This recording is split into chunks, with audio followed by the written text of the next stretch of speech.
बिस्मिल्लाहिर्रहमानिर्रहीम। अस्सलाम वालेकुम एवरीवन, कैसे हैं आप सब।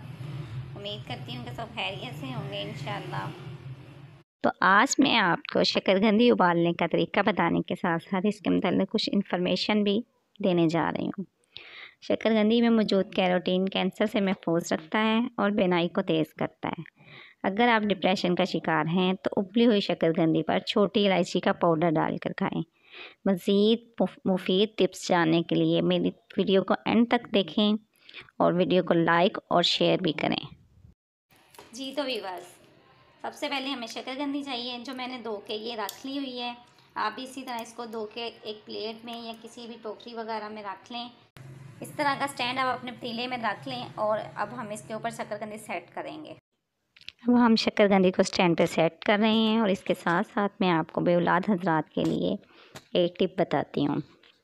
1 चम्मच साबुदाना भिगोकर आधे घंटे के लिए रख दें और फिर इसमें एक उबली हुई शकरकंदी का पेस्ट डालकर इसको थोड़ी देर पकाएं।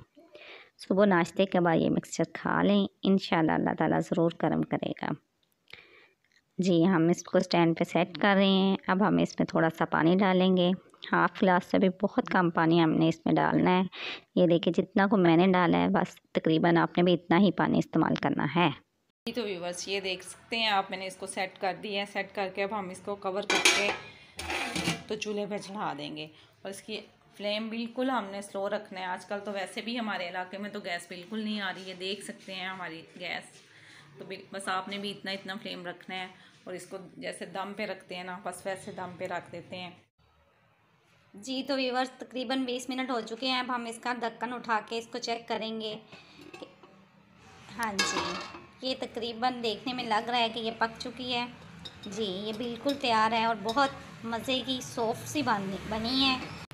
लें जी, हमारी शकरकंदी तैयार है और बहुत मज़े की बनी है, सॉफ्ट सी, जैसे बिल्कुल हम बाज़ार से ला के खाते हैं। आप भी अपने घर में ट्राई कीजिएगा और दुआओं में याद रखिएगा।